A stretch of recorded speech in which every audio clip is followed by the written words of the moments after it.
যে মানুষ বেশি কথা বলে সে আসলে কিছুই বোঝে না, সে শুধু কথাই বলে।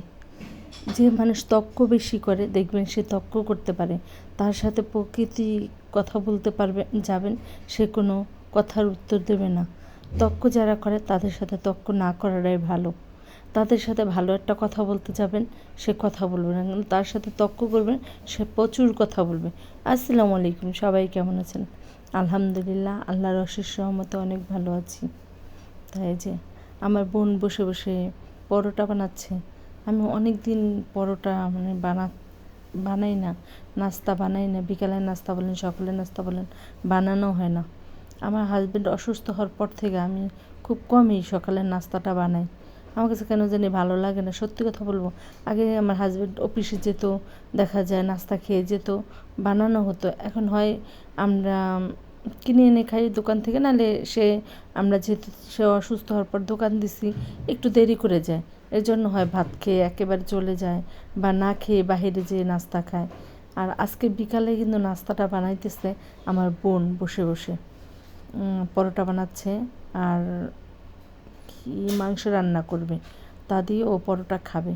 বলতেছে আগে তোদের বাসায় আসলে সবসময় দেখতাম টেবিলের উপরে সকালে পরোটা। তো সত্যি আমার অনেক দিন হয়েছে বিয়ে হয়েছে, বাট আমি সকালে উঠে পরোটা বানাতাম, রুটি বানাতাম, ভাজি, চা, এটা টেবিলের উপরে রাইখে দিতাম। কিন্তু আজকে 3 বছর যাবৎ আমি সকালে কখনো নাস্তা বানিয়ে টেবিলে রাখছি, এটা খুব কমই হয়েছে আমার জন্য। আমি এটা নিজে নিজে বসে বসে ভাবতাম যে আগে উঠেই আগে আটা ছাইনা নিতাম, নাস্তা বানাইতাম, চা, সে খেয়ে চলে যাবে, এই চিন্তাটা মাথায় থাকতো। আর এখন যেহেতু নিজেদের দোকান, এর জন্য যাই একটু দেরি করে, তারপর নাস্তা কোনো দিন খেয়ে বের হয়, না খেয়ে বের হয়। আর সবাই জানেন আমার আগে একটা কিন্তু চ্যালেঞ্জ ছিল, ওই চ্যালেঞ্জটা নষ্ট হয়ে গেছে।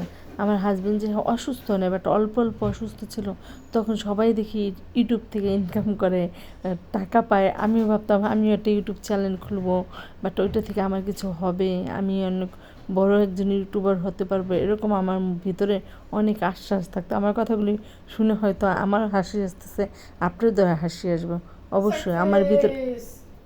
আমার ভিতরেও এই চিন্তা ভাবনাগুলো সবসময় থাকতো যে আমি ওই ইউটিউব চ্যানেলটা আমার বড় হবে, আমার একটা ইউটিউব চ্যানেল থাকবে, এরকম একটা ভাবনা চিন্তা আমার ভিতরে সবসময় থাকতো। কিন্তু এই চ্যানেলটা আমার নষ্ট হয়ে গেছে, কিছুই করার নাই। এই যে বিকালের নাস্তা পরোটা, গরুর মাংস রান্না করে নিছি, খেয়ে নিছি। আর এটা বানিয়েছে আমার বোন, খাওয়াচ্ছে বসে বসে ও বেড়ে সবাইকে। সবাই ভালো থাকেন, আল্লাহ হাফেজ।